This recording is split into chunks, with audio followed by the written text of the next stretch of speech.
You're listening to Sudbury News Talk. I want to show you something. Stand by. On the morning shift. Anything could happen. Sudbury News Talk on the morning shift.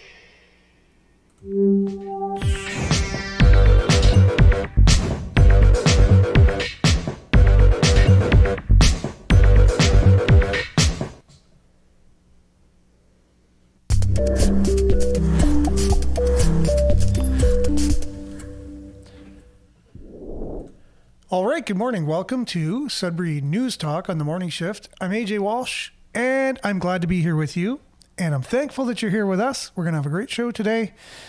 Nothing out of the ordinary. There's always stuff to talk about. That's the great thing about having a show like this, is that the news just keeps happening no matter what. And so there's lots of stuff to talk about. Actually, there's too many things to talk about. It's something that if we had the resources for and it was possible, we could probably do this 24/7 and just kind of have a bed right beside here and just lay, have a nap, get up, get back to it, do another show, sleep, get up, do another show all the time. It's just, there's too many things to talk about, as we can hear a rooster in the background. And that means it's time to get up and spend your time right here with us on Sudbury News Talk on CKLU 96.7 FM and CKLU.ca. You can just click on the Radio Player Canada app and listen to us. You can also stream us by downloading the Radio Player Canada app, taking us with you and listening to us anywhere, anytime on your device, whether it be your favorite device or just a device that you're able to listen to us on. Also live on Facebook.com/Sudbury News, YouTube.com/Sudbury News. Make sure to like, share, subscribe, and follow our pages and channels, as we also encourage you to comment, as we'll do our best to read your comments for those listening and for those watching, to get them up on the screen. And you can also find the shows on demand on Facebook and YouTube afterwards, along with X, formerly Twitter.com/Sudbury News, and Sudbury.News, our news aggregator, where all of the local news is aggregated into one convenient website. We're going to have a great show today, a little bit of local news for everybody, and then we have Nick Gervais in the wings, ready to come on and discuss some of these issues along with all of us, as we try and make sense of the community that we live in, the world that we live in, and unravel or unpack the things that sometimes seem complicated, but we'll do our best these days to get through it all.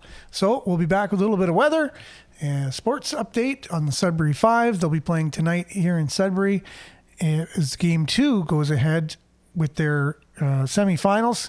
And then we'll just talk about some local headlines, a deep dive into Canada wanting to extend the debt ceiling, the borrowing power of our country, into the $2 trillion. It's already at 1 point something trillion dollars, but we can't spend fast enough. We need to continue to spend, and they want to increase that because we know we're spending it on good things that are only helping our country, right? So we want to increase that. We know Chrystia Freeland is about the most capable person we could have at the helm, underneath the guidance and the tutelage of one of the most competent leaders in the world, are Justin Trudeau and Jagmeet Singh.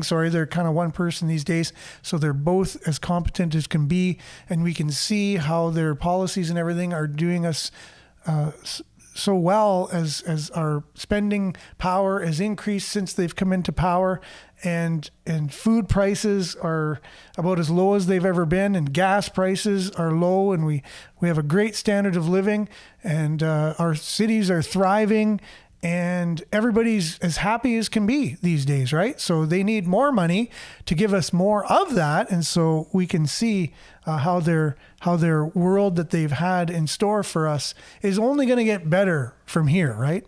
Now, if you're not aware that sarcasm, or what sarcasm is, that was just a whole lot of sarcasm.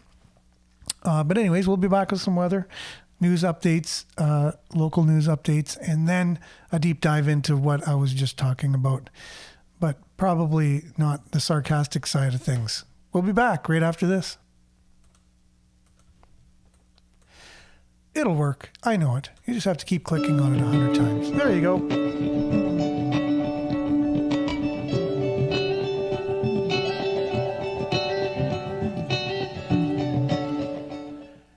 And Sudbury weather brought to you by sudburyweather.ca. Currently, it's sunny. Yes, you heard me. And it's 6 degrees. And today we can expect it to continue to be sunny with the moderate wind, well, gusting up to about 40. And then light this afternoon. High of 19. The UV index. The UV index, everybody is so wondering about, is going to be 7 or high today. And then clearing tonight. Well, it'll be clear tonight because it's going to be clear all day. And fog patches developing over after midnight. And then tomorrow, sunny, fog patches dissipating in the morning. High of 20. UV index will be 7 or high again. So we got, not only was it sunny for most of Saturday, you have yesterday, other than that rain we had in the morning, or overnight in the morning, and then it was sunny yesterday and sunny today, sunny tomorrow. And then the forecast is 60% showers for Wednesday, high of 16, 6% chance of showers for Thursday, high of 13, 30% chance of showers for Friday, high of 13, 30% chance of showers for Saturday, high of 13, and a 30% chance of showers for Sunday with a high of 15. Now again, 30% chance of showers means 70% chance that there won't be showers. There's look at your clearing all over as we have that diagonal clearing all the way up past Thunder Bay, all the way down past Toronto, including Thunder Bay, Timmins, and Sault Ste. Marie, and Sudbury, and North Bay, and all that. All clear. That's your Sudbury weather brought to you by sudburyweather.ca. We'll be back with Nick Gervais, some little bit of an update on the Sudbury 5, news, headlines, your comments, and more right after this. Stay tuned.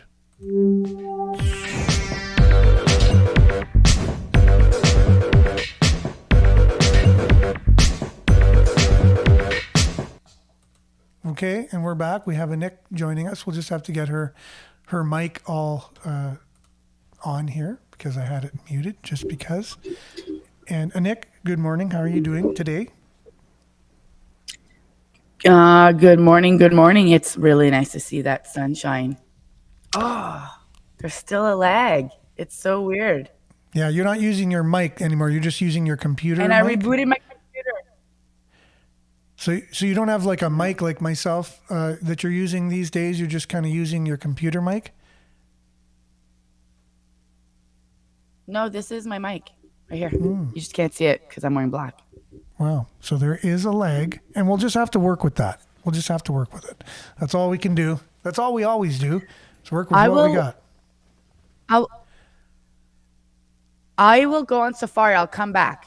Okay, let's try that, and we'll have a Nick come back in a second. And in the meantime, we'll discuss a little bit of the Sudbury 5 and how they've been doing. Unfortunately, they lost their game and against the London Lightning on Saturday, 2 days ago.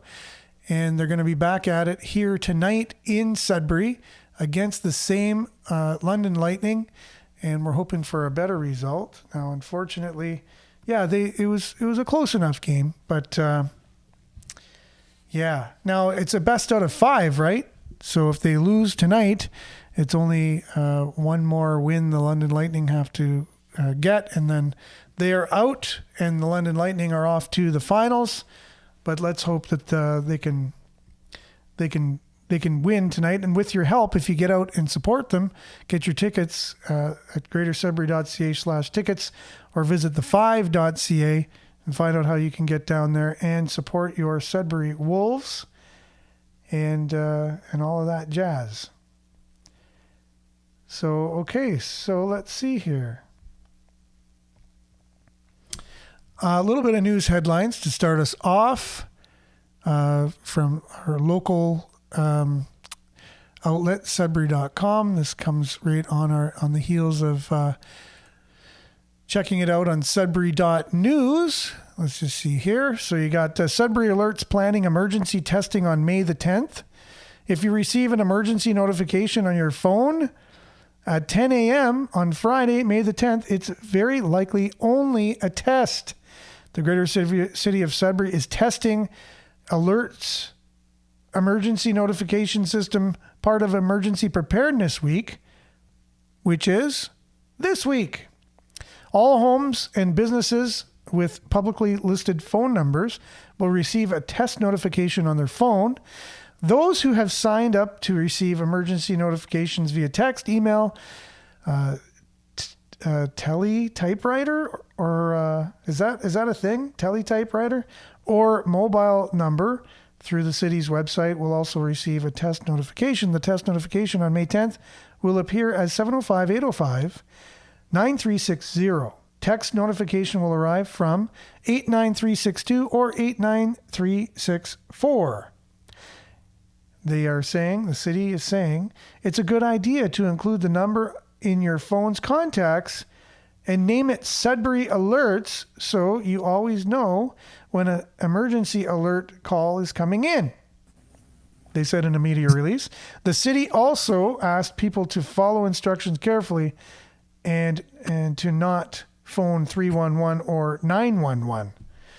And with that, it sounds like Nick is now joining us. We'll see if the mic situation has improved. And let's see. Nick. Check. Sounds like there's no lag. There's a bit of an echo. Or ish. So there is a bit of a breakup there, like an internet kind of glitchy problem. Oh, well. Yeah, same stuff. I don't know, maybe it's just the way it interacts with this particular platform, and maybe others work perfectly fine. So I've seen that before. I wouldn't doubt it if there's things going on behind the scenes because I remember Pierre Benum, who was on our show, just having all kinds of technical difficulties for some reason. Then other people don't have any problems. And just like yourself, we got into some pretty deep conversations. So. Yes. Have you updated? If we have a different system at all? No, it's the same. Oh. Same everything. We were just talking about the emergency alerts that came out. Sudbury's planning on testing their emergency alerts system. So we're going to be getting a text or a call or an email or something on May the 10th, this Friday, just testing our emergency notification, because this is Emergency Preparedness Week in the city of Greater Sudbury. So and they want you to, when you get that text, is to add them to your contacts and say Sudbury, so that way the next time you get an alert, you know it's coming from them. Oh.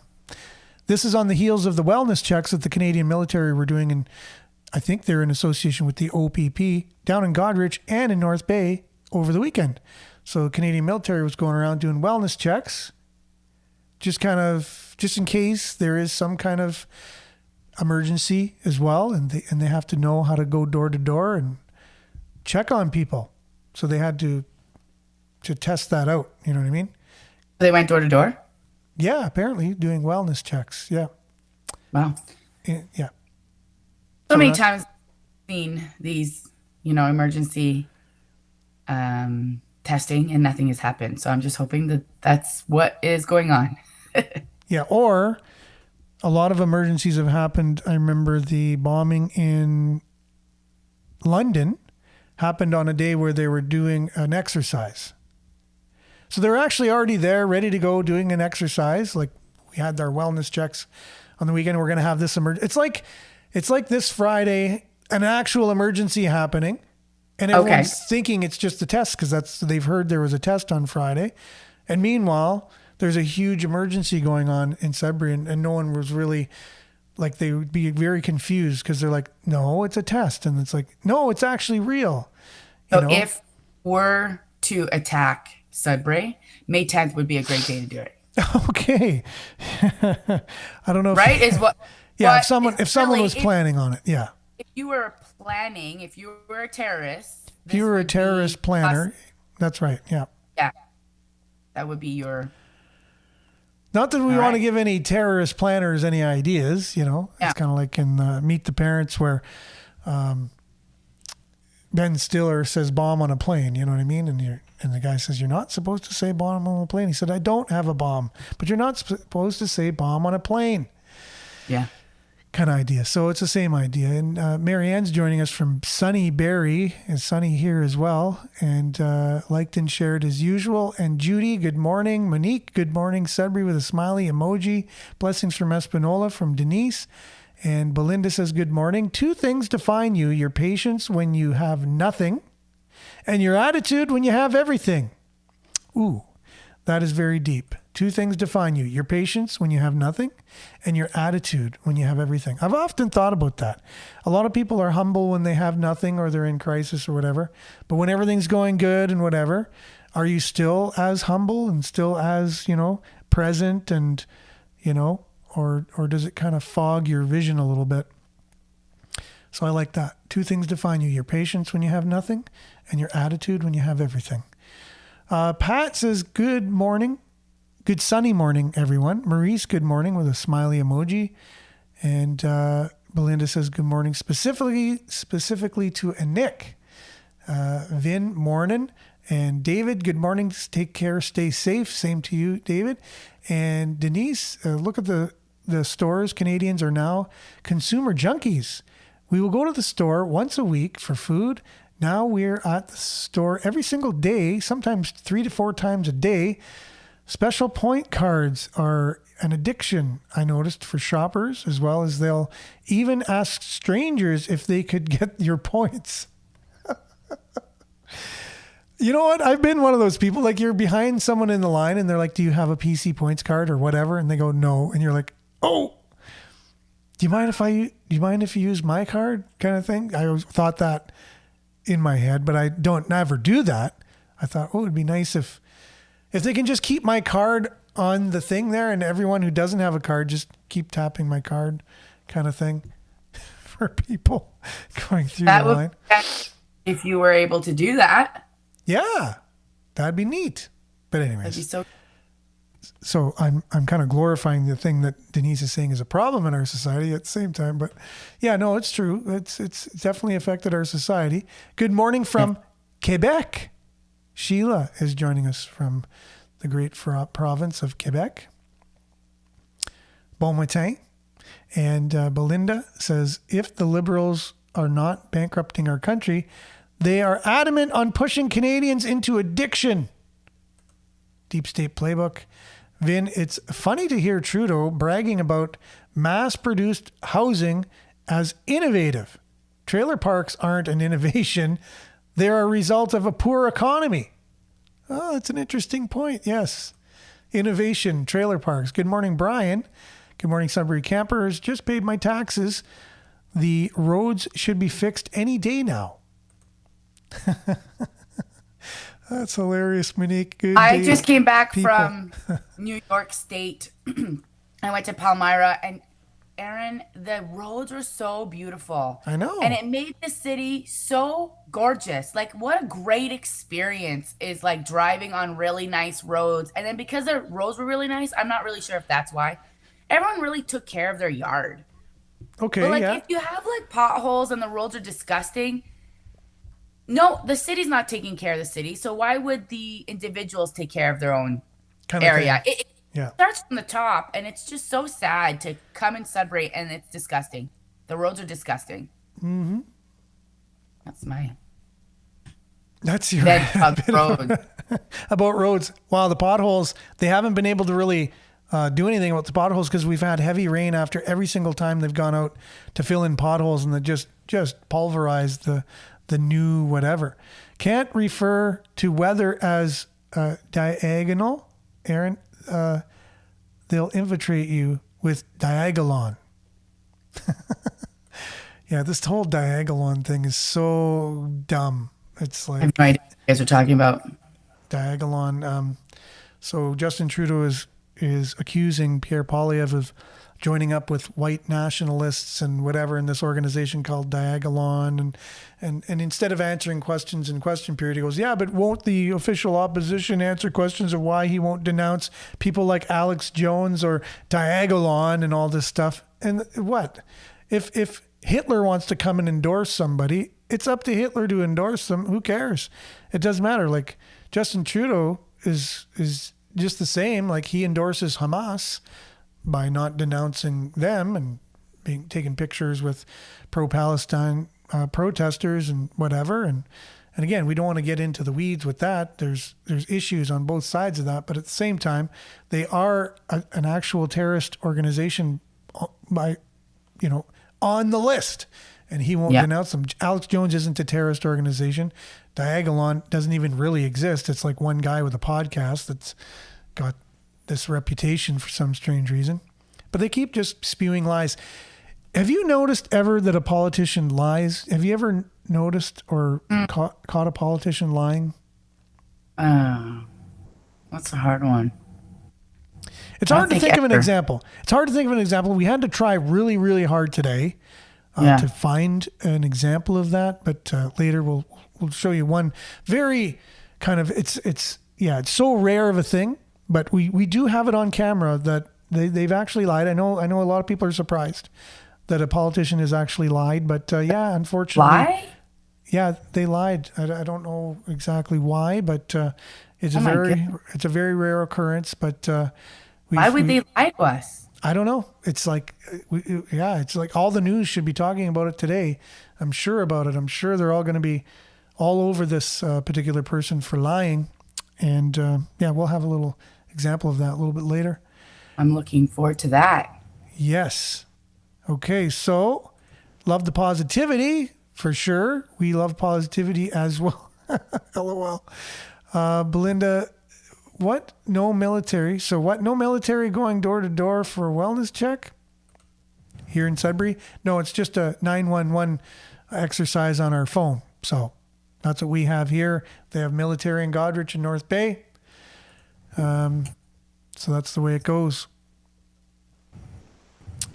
So with that, let's just dive in here with a little bit of this, what's going on with Chrystia Freeland wanting to raise the debt ceiling of Canada so we can borrow more money. And Shirley, good morning from Sudbury. And Danica, good morning and happy Monday, which it is a Monday. I didn't mention that when we first started the show, right? So they lie to everyone because they're not part of that club. We just fund it. They lied to everyone because we're not part of that club. We just fund it. That is Marianne. Okay, well, that's one reason why they might. We have a conference here in Sudbury coming up. It says a conference to focus on supply chain for electric vehicles. Electric vehicles. Oh, look at that. We have what's his nose in town here. Third BEV in-depth event goes May 29th to 30th at Cambrian. This year's BEV in-depth Minds and Mobility Conference will continue to be part of the supply chain for battery electric vehicles under the microscope and explore opportunities for Sudbury and beyond. Electric vehicles are all the rage, as we know. We're spending 41 billion tax dollars to invest into the battery industry in Canada because the free market won't on its own. So our tax dollars has to go towards it. And this is innovation. Yeah. $41 billion of corporate welfare. They call it subsidies going towards, 4, I think, major companies to build batteries here. But Sudbury will benefit from these. Anyone who believes EVs are environmentally friendly are brainwashed, and that is that is true. So let's see here from Climate Discussion Nexus. It's somebody that's really good with their observation and analysis with these things going on. And they're Canadian, and I just think so smart, so well spoken. Just have a listen and see. They got it all summed up of why we're going to be asking for more money. It's because there's so much going on wrong in our environment, right? So. And from the If Wishes Were Horses file, Canada's Deputy Prime Minister and floundering Finance Minister chirps, quote, "Our economic plan is turning Canada into a critical minerals superpower. From EV battery plants to net zero mining, we are responsibly unlocking Canada's natural resources to create more good jobs and prosperity today and for the next generation," end quote. Yeah, except for the bit where projects actually get approved. Oh, and Parker Gallant regularly notes the bizarre engineering and economic structure in Canada's hydro and nuclear power-rich province of Ontario, where the more our wind turbines actually manage to produce, the more money we lose. On March 13th alone, Ontario's wind turbines churned away in the wee hours, providing 19,177 megawatts of energy to the grid at the cost of $2,588,575, or $135 per megawatt hour, plus $184,680 for 1,539 megawatts they were paid not to produce. Now, most of this surplus power was sold south for roughly $13 a megawatt hour, leaving Ontario with 383 megawatts at a net cost of $2,567,937, or, he calculates, a stunning $6,704.80 per megawatt hour. Now, imagine powering an entire country in that way and at that kind of price. And remember those figures next time you're told that alternatives have become cheaper than conventional energy. Speaking of which, in a gung-ho story about how Germany's failed energy transition is secretly succeeding brilliantly, Clean Energy Wire, near the end, quotes the head of Greenpeace Germany, Martin Kaiser, that a drop in emissions in 2023 is deceptive and that, wait for it, quote, "nobody should confuse a struggling economy with climate protection," end quote. Yet the two are inseparable. Demolish reliable energy and overinvest in stuff that doesn't deliver, and your economy will struggle unless it gives up entirely. In the newsletter, we also note that Canada's Prime Minister Justin Trudeau appears to be on some sort of mission to confirm everyone's growing suspicion that he does not know what he's doing. Faced with recent criticism of the burden of our rising carbon tax, Trudeau, quote, touted his carbon tax as the alternative to the heavy hand of government regulations, end quote, and to, quote, subsidies and rewards for companies, end quote, that do what the state wants. Yeah, from the man who's announced a long list of climate-related regulations, as well as giving tens of billions in, that word? Subsidies.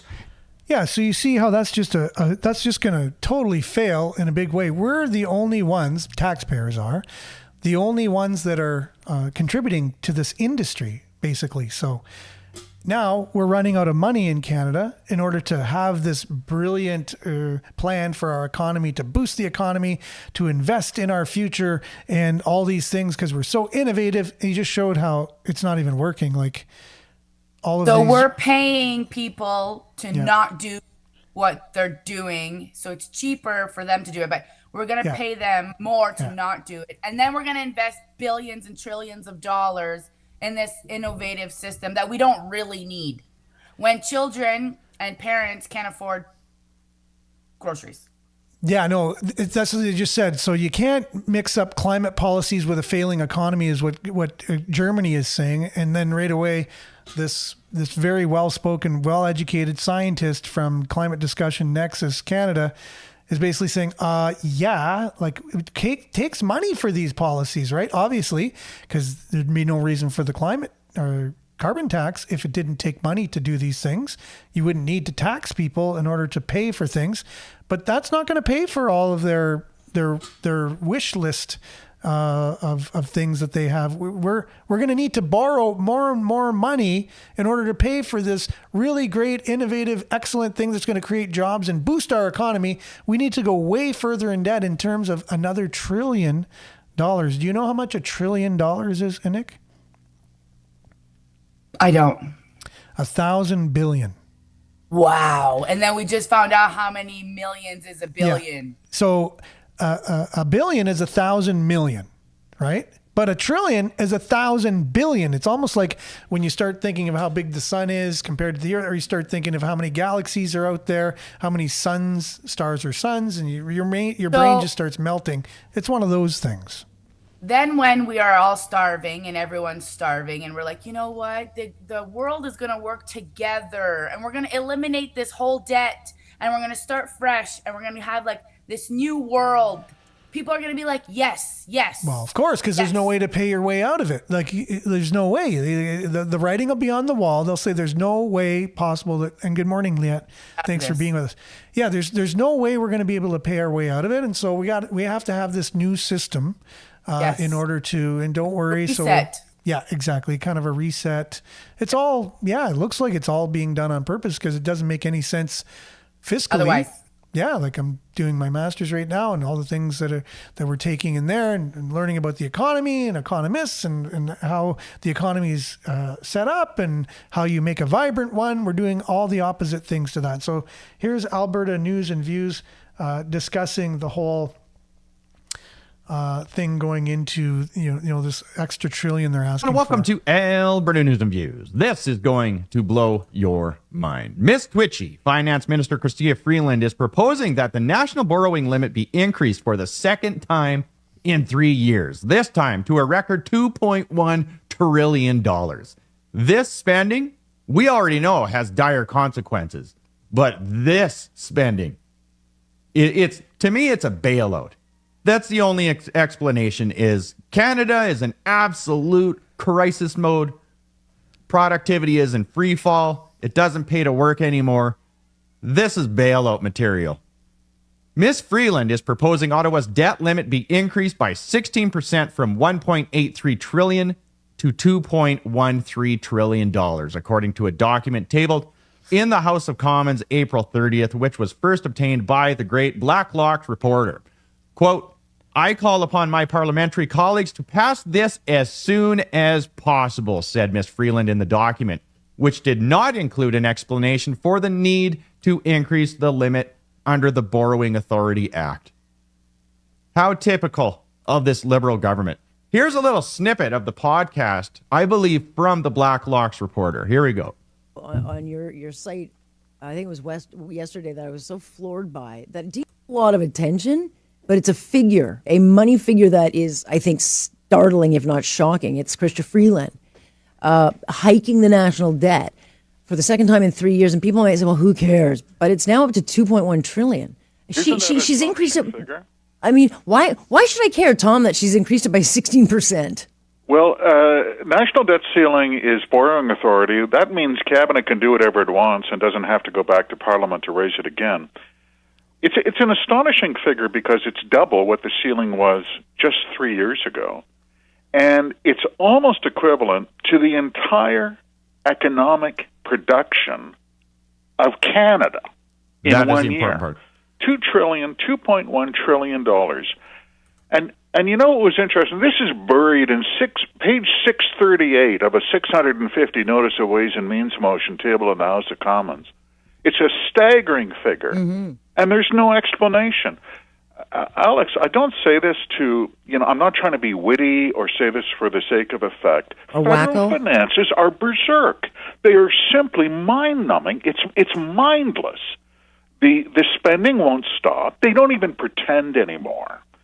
And when you tell your children, who knows what their triumphs and tragedies will be 30, 40 years from now, but they're not going to have the money, and you can tell them that's because on page 600 and some, Minister of Finance Freeland raised the debt ceiling to $2.1 trillion. The hell with you. It is brutal. Yeah. And now we're all paying for it. It is unbelievable, the staggering number and the reckless spending of this government. It reminds me of this video here that I found the other day. Yeah, so it's not only in Canada. It's crazy. It's not only in Canada. This is absolutely priceless and probably the most frightening clip you'll ever watch on the people in charge of the United States economy. Jared Bernstein is literally the chair of the Council of Economic Advisors, the main agency advising Biden on economic policy. This video is insane, but it gives you an idea of why the finances are so bad. You look at Chrystia Freeland's credentials, they're just robbing. Everybody is just stealing money now and printing it. But it's funny because if you have any kind of common sense, it's like, why am I paying taxes when you can just print money? Why do we have debt even? Just print money. Just do what you're doing. And when they're confronted with it, with those simple questions, they can't provide the answer. Listen to this answer. It's funny. The U.S. government can't go bankrupt because we can print our own money. It obviously begs the question, why exactly are we borrowing in a currency that we print ourselves? I'm waiting for someone to stand up and say, why do we borrow our own currency in the first place? Like you said, they print the dollar. So why does the government even borrow? Well, again,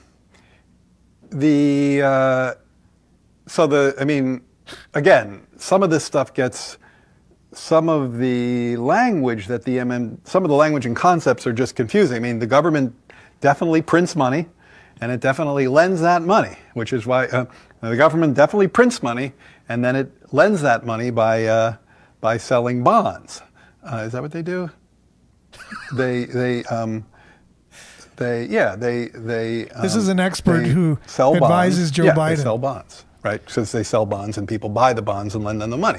Yeah. So a lot of times, at least to my ear with MMT, the language and the concepts can be kind of unnecessarily confusing, but there is no question that the government prints money and then it uses that money to I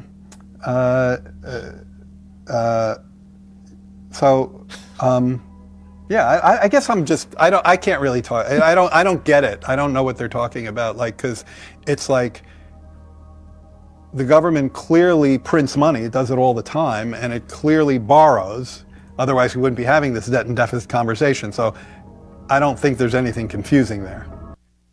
We are a society in decline, and they can't hide the truth anymore, which is why Chrystia Freeland just does it out in the open now, and they just don't care.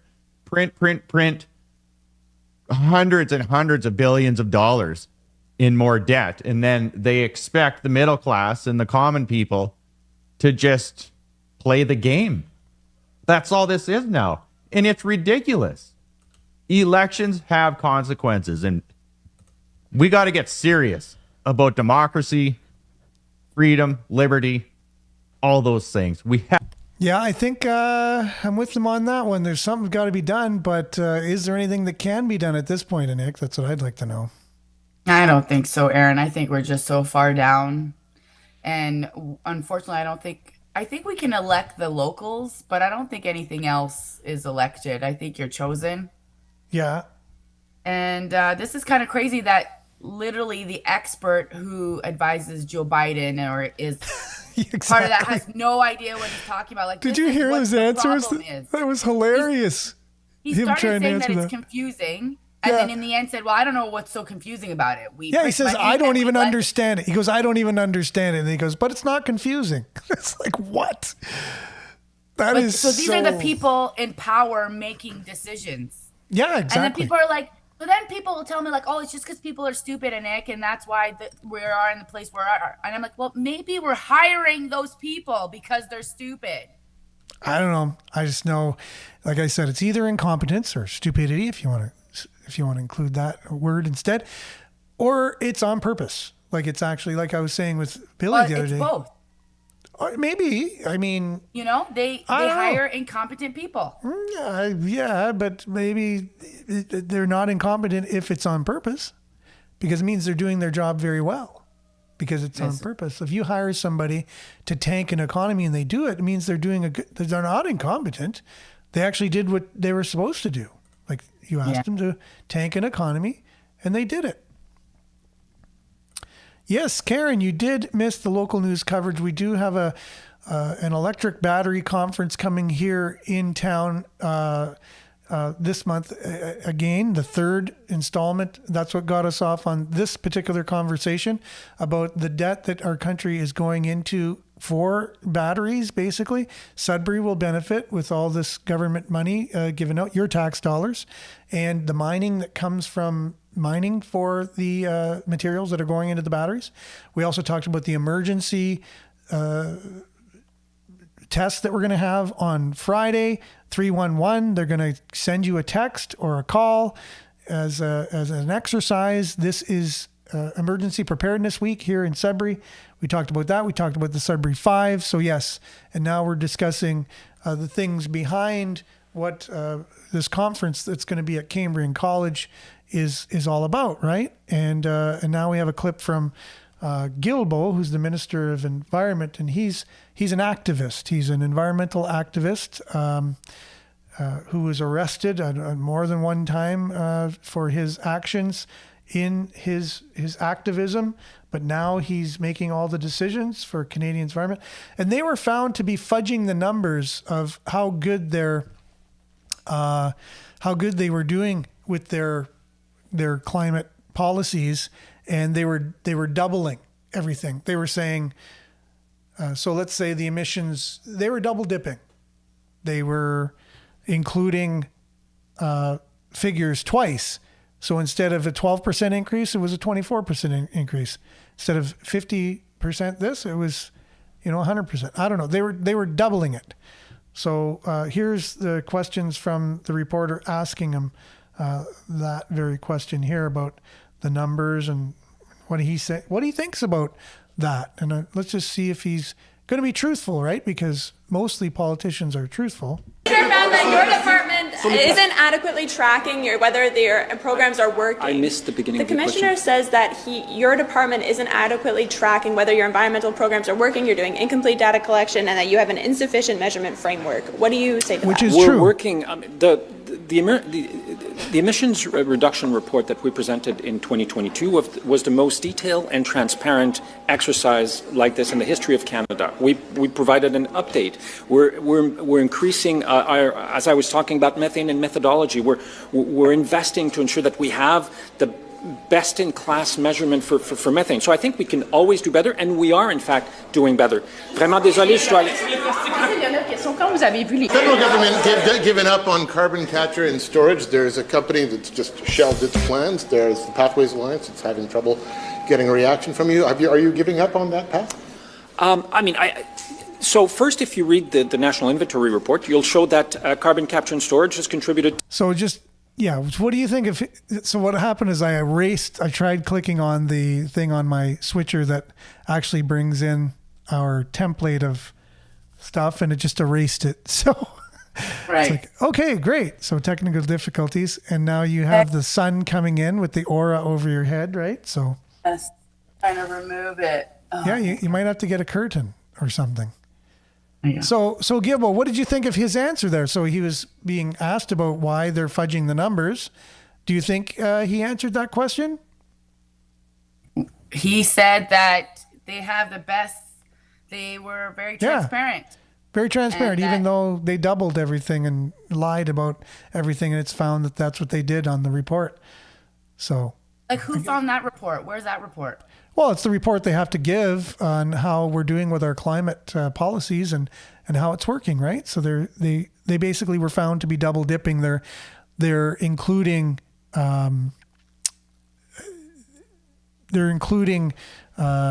stats that are they're including them twice to double how well they're doing.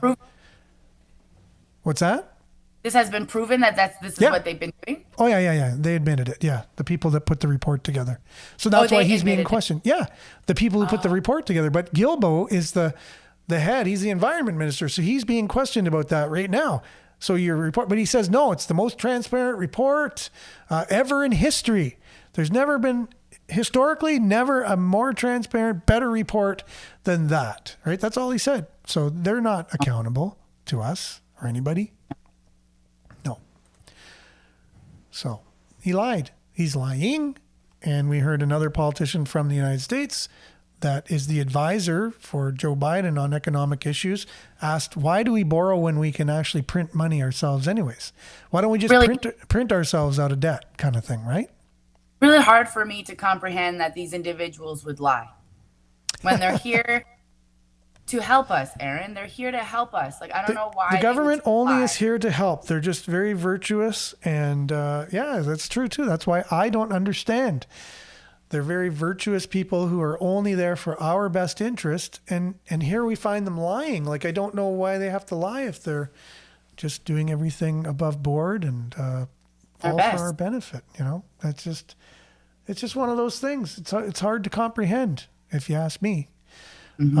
But there's a lot going on in Canada. This isn't the only thing. And if they increase the debt ceiling to the $2.13 trillion, who do you think is going to be paying for all of this debt that we have here?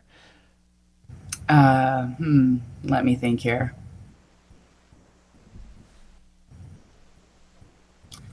I think the people are going to end up paying for it. Yeah, that's correct. The people always have to pay for it. But so the Americans, the Federal Reserve is not owned by the country. Our printing company is not owned by us. Canada. No, used to be in 1971, and then we went to the World Bank system, similar to what the United States did. Oh. So now we have to, like, we are not allowed to print our own money. We have to go and Well, we do print our own money, but it's kind of like through a third party. So world bankers. That makes a lot of sense. I think there's only a couple of countries in the world that aren't part of that system. What you find is a country that doesn't want to sign on, somehow they end up in a really big war and things, and then they eventually and they're come the on enemy. board. So Yeah, they eventually come on board and be part of the whole world banking system. Did they come on board? Well, it depends, right? If their country gets bombed, or terrorists come into their countries and do all kinds of things, and then they change their mind. They say, you know what, maybe this world banking thing is a good idea for us, kind of thing. So Canada didn't have to be invaded or anything like that in order for that to happen. We just had leaders in place at the time that decided that would be what they felt to be in the best interest of Canada, to borrow money from world bankers and then owe them interest back, and then have the Canadian taxpayer pay it back. Who decides on the interest rate? The World Bank. The World Bank, yeah. That's the interest rate. Goes up and down, but even 1% interest on $2.13 trillion. What do you think 1% interest is on $2.13 trillion? You know what I'm saying? Billion. Yeah. And maybe we can increase the capital gains tax from 66% maybe to like 95%, and we can then pay for all of this stuff, right? Because I'm sure doctors want to just work for, to get taxed 95%. Wow. Start your own company, guys. There's lots of benefits of when you're self-employed, all the expenses you have. Sensi, I run a Sensi business, and there's lots of perks. So if you want to, for the first 5 years, you don't even need to make any money in your company. So, and then you get all these tax rebates. You get to expense like 10% of your home, 10% of your bills. So, contact me. I'll set you up. You could do the bare minimum, but then you get a tax rebate at the end of the year. Okay, so for now, anyways, you have an opportunity or an option to have a little side gig going on that could benefit you tax-wise, and your home will smell very nice too in the meantime, and all your friends and family's homes will smell very good. So I guess we'll wrap up the show with that then. So what is that particular product that you have that is also a business opportunity, just so everybody is aware? It's called Sensi, and we're a fragrance company, and we have great products to make your house smell good. We have cleaning products, laundry products. Our main products are like the warmers. It's like a lamp, and you put the wax on top, and it melts and makes your whole house smell good. And I just feel so blessed, Aaron, that I am self-employed, and I've been able to get these tax rebates. And when I go to dinner with some of my friends and I talk about Sensi, it's now a business expense. I get to expense a portion of my home. I get to expense a portion of my vehicle. This is something like my brothers work for somebody. They get like 45% of their income. And I made the same amount of money as them, and they gave about $40,000 to the government, and I only gave 13%. So it's just, there's lots of benefits of having a little side gig, and it doesn't need to be successful, especially for the first 5 years. You're allowed to be in the hole for the first 5 years. So these are ways that people could bring in more money in their family, because you got to play the game if you're part of the game. Yeah, so you're basically just explaining the reason why the Liberals just increased the corporate tax rate to 66%, because they're saying, yeah, look at everybody talking about all these From benefits. Where? Yeah, so if you do How well. How was it before? Because I feel like I was paying 13% taxes. Yeah, so capital gains taxes are up. So let's say you pay yourself. As soon as you pay yourself, it's going to be taxed at 66% if you make over $250,000 a year. And there are many people who make that. This right? is true. Right. And it's taxed at 66%. So even more than your brother's. Mm-hmm. Yes. But here's the thing. You don't pay yourself that much. You know, like you get so now you don't have access to the money you made. So now it's even like, what incentive do you have to make a lot of money now? You don't have any. You don't want to make a lot of money.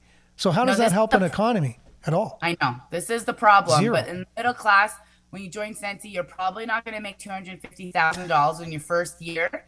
So, you know, you might get a tax rebate of $5,000 next year. Yeah. That's just more than. Yeah, and I think there's many reasons to have a side business. I really do believe everybody should turn their hobby into a business anyways, even if it's doing some yard work, you know, instead of just doing your own yard work, maybe there's 3 or 4 neighbors on either side, turn that into a small business. It's a landscaping company, and it comes with benefits, but also then you might say, wow, this is kind of neat. Maybe I want to do 8 lawns next year. I want to do 12. And then you're like, maybe I want to turn this into a full-time gig.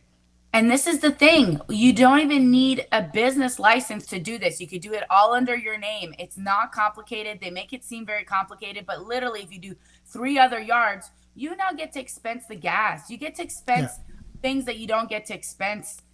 Usually you get to expense a portion of your garage because you're using your garage. This all adds up, and it's just better for you and your family. So yeah, Aaron, like literally you could do the bare minimum and literally get 10% back of your money. Yes, exactly. Of the taxes you paid. Yep. So again, and there's a lot of animosity or whatever these feelings are between people on the far left and successful business owners. They really don't get it.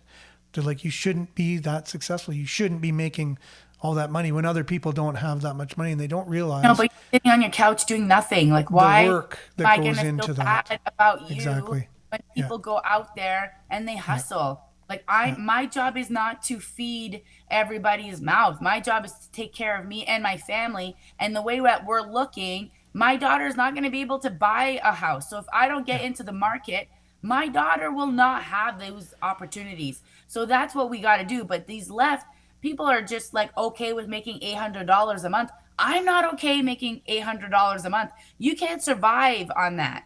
Yeah, the idea of the universal income kind of thing, that everybody's on the same. It's basically communism is all it is everybody gets paid the same. Everyone wears the same clothes. Everyone gets to drive one electric vehicle that, you know, whatever. I don't understand it myself, but it is what I read it is. an article. I don't know if you heard about this, but there's a new update on the Teslas. Yeah. And something about boundaries of where they drive. So it's an automated kind of digital fence that you're only allowed to drive within a certain jurisdiction. Yes. Yeah, exactly. That's our world coming very soon. Let's keep saving the right? planet. It's all in the name of saving the planet. You have no freedom to save the planet. I don't know how that correlates to not be able to do certain things. We're slaves to this earth that has been way warmer before. Exactly. It's interesting. And that we don't know that carbon is actually bad for us. Nobody can prove that carbon is actually the problem. No one can prove this. Well, plants eat carbon, right? And so We need carbon. The more carbon there is, the more plant life there is, because it's like the more food they have. And so if you're really for a greener planet, the more carbon, the better for greening the planet. And that's just hard. Like, people probably hearing that for the first time are like, what? That doesn't compute. That's not what I'm told from the CBC. But yeah, the more carbon you get, the greener it is. And a warmer world isn't the end of the world. It's been warmer than it is now, even though they say it's hotter than it's ever been, which is false. But it is what it is. It's, again, politicians making policies based on just a sliver of science from certain scientists. They're taking it and running with it, and we're the beneficiaries, and we're going to go down this road no matter what, and we'll see the end result no matter what. So thanks for being on today, Nick. We really appreciate the convo that we had, and better, brighter days are in store. It's all up to us, even though someone could make all these decisions around you. We're still in charge of our own attitudes and our own positivity, and we can make a difference. Our spirit away, and let's enjoy this beautiful day. And today's going to be a great day, regardless of what's going on in the world. We can make a difference here in our community. We could have a smile and just be positive, and that makes a difference, and that creates a ripple effect. Exactly. All right. So we got each other's back, and no matter what, we'll get through this together. We appreciate all you guys for being on today. Now stay tuned for Earshot Daily on CKLU 96.7 FM. We'll be back same time, same place tomorrow, God willing. Have a great and wonderful Monday, everyone. Bye, Nick, and bye, everyone. Ciao. Bye.